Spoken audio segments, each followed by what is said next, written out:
Hari ini saya ditugasi oleh KHP karena bukan lagi sebagai dekan ya kan, tapi sebagai pengajar di PKPA.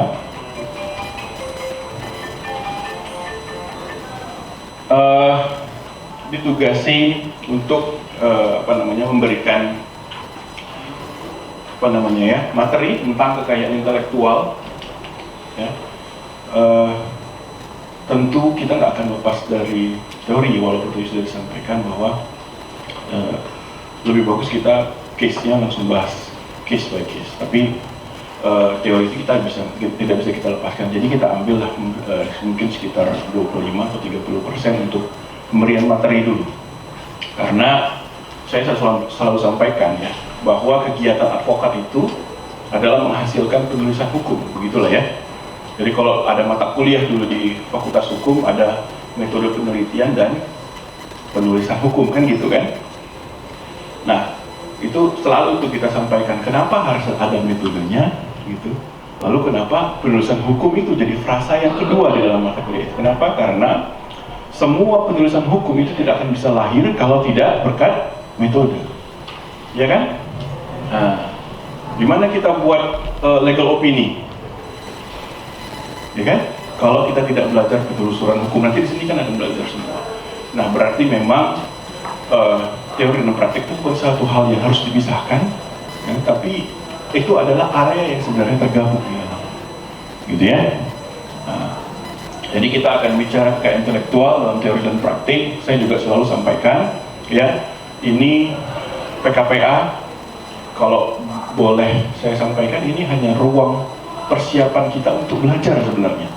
Karena belajar sebenarnya itu nanti setelah Bapak dan Ibu disumpah, atau Bapak Ibu yang sudah selama ini berkecimpung di dunia hukum, non advokat, nah itulah sebenarnya ruang belajar kita. Karena tantangannya itu ya case by case setiap hari, yang selalu berbeda-beda. Jadi masalah hukum ini masalah hukum yang pelik. Nggak sepenuhnya penggugat salah, benar, nggak sepenuhnya tergugat salah. Nah, itulah. Nah, kita harus berdiri di situ, ya, melihat hal tersebut, ya kan. Saya selalu sampaikan, kita harus cerdas berhukum, ya kan. Karena apapun yang keluar, penulisan hukum kita yang keluar itu, ya, cara kita berpraktek, itu harus didasarkan pada itu, cerdas berhukum, ya kan. Jangan sampai nanti, wah, pas jadi penggugat, kita misalnya lah ya, simpel-simpel kasus perceraian, kita pakai satu dasar hukum, jurisprudensi misalnya, untuk menguatkan kita. Nah, waktu kita jadi tergugat, ya kan, kita pakai satu dasar hukum yang beda, yang menyeberangi dengan keyakinan kita pada saat mengajukan gugatan, nah, kan gitu kan. Nah, ini ya memang kadang-kadang ada beberapa pakar menyampaikan, ya memang berpikir advokat seperti itu, membela yang benar. Membela yang bayar pun memang seperti itu katanya. Karena memang posisi advokat ini membela klien, beda dengan notaris. Notaris nggak bisa punya klien tetap kan, karena dia posisinya di tengah, harus harus objektif. Sementara memang advokat dia subjektif. Nah, begitulah dinamikanya. Tapi ya seni di advokat ini memang ya banyak yang harus dikembangkan ya. Saya selalu bilang sama kawan-kawan, advokat ini satu-satunya profesi yang dari awal, dari advokat sampai akhir nanti, walaupun kita nggak ada pensiun ya kan, itu selalu bermohon gitu. Nggak selesai-selesai kita bermohon. Tapi gimana caranya cara bermohon kita itu bisa diterima oleh pemegang kewenangan, pengadilan, hakim dan sebagainya.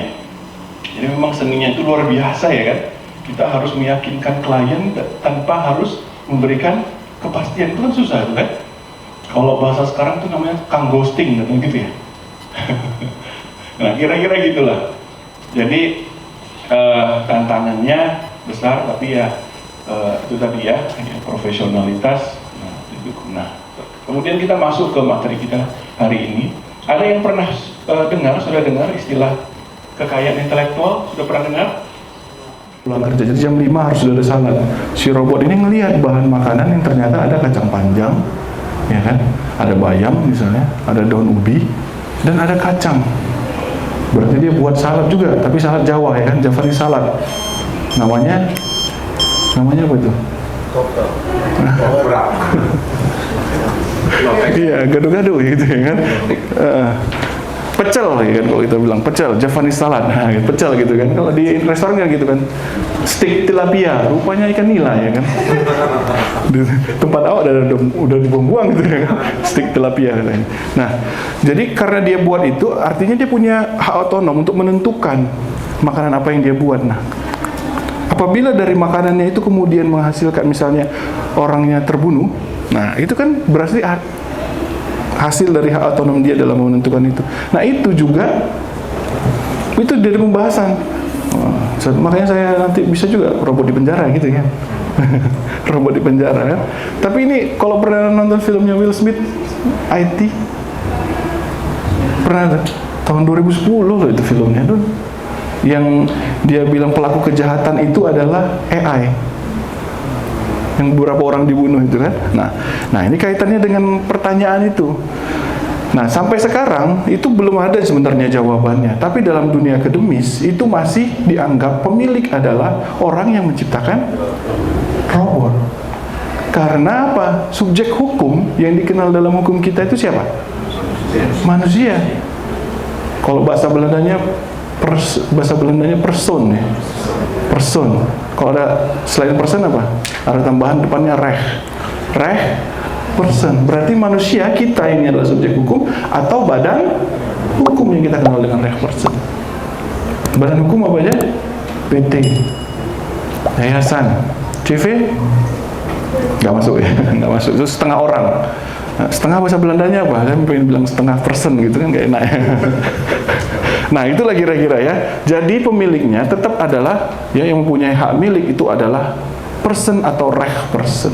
Sementara robot itu belum termasuk ke dalam person ataupun person. Nah, mungkin nanti ada robotic person, nah misalnya gitu. Tapi itu belum ada artinya. Hak ciptanya itu melekat pada orang yang menciptakan AI-nya tadi. Nah itulah mungkin ya jawaban sementara dari saya gitu. Ada lagi kira-kira 2 lagi?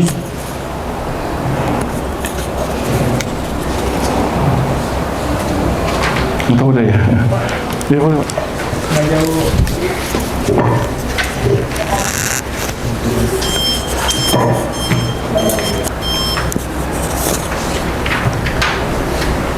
Pertanyaan saya nggak jauh beda sama yang awal tadi tuh Pak. Bila terjadi pelanggaran ya kan, kayak dokter luar di luar negeri gitu kan, itu gimana Pak penyelesaian? Kalau di nasional mungkin ke ini ya, di pengadilan ya. Kalau di internasional gimana Pak? Sistemnya arbitrase atau tekniknya gimana gitu? Iya. Jadi baik Pak, terima kasih. Jadi arbitrase ini biasanya kan klausul yang dimasukkan dalam perjanjian kan. Nah, case-case yang seperti Bapak contohkan tadi, ya, ya apa yang kita buat langkah hukum? Yang pertama pasti menggugat di negara tempat di mana merek itu atau paten itu didaftarkan. Nah, kemudian kan ada indikasi bahwa karena di negaranya tidak objektif, subjektif, ya kan? Nah ini juga, ini beberapa case ini saya lihat ya, beberapa mentor saya itu pernah lihat teknik eksekusi pengacara pun ada tekniknya. Jadi saya pernah dengar salah satu kasus ya, perkebunan, itu buat prestasi, lalu kemudian arbitrase, terus dia nggak mau jalankan eksekusinya. Ya kan? Karena pas waktu didaftarkan tertolak lah di Jakarta Pusat kan, kalau proses eksekusi arbitrase internasional kan.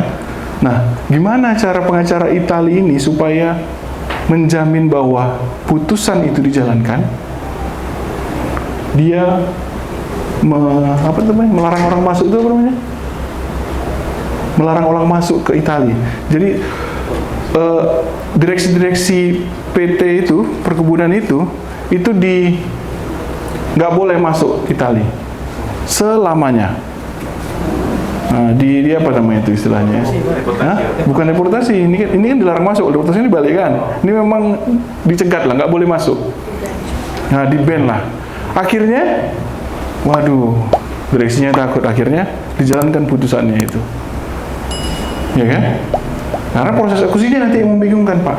Nah kalau kita takut objektif, ada dispute settlement body-nya, ada DSB-nya, WTO agreement ada DSB-nya Pak.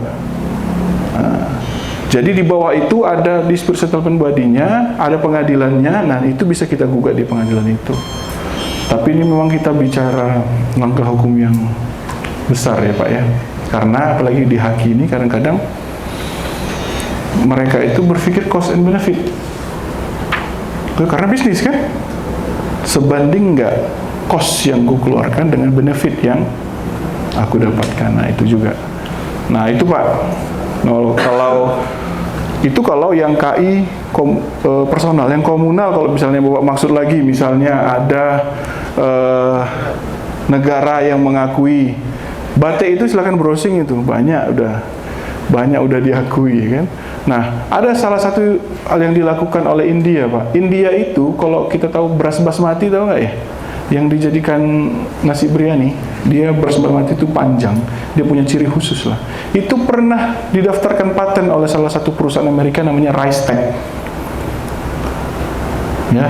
Lalu kemudian si India yang tahu ini, dia langsung membatalkan patennya itu. Karena yang dia buktikan adalah beras basmati itu bukan hal yang baru. Nah, akhirnya dibatalkan lah itu.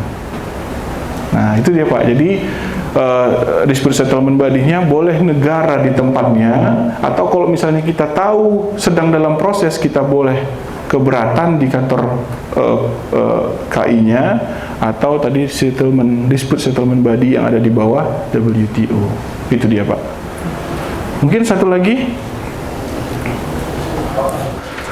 diskusi, mungkin ini di ruangan secara resmi, tapi saya kalau mau ada diskusi di luar nanti silakan saja. Untuk itu saya tutup kegiatan kita atau materi pada hari ini. Wassalamualaikum warahmatullahi wabarakatuh. Selamat pagi dan salam sejahtera untuk kita semua.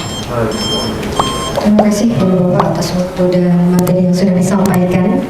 Dan kami izin mau ngambil foto itu. Iya,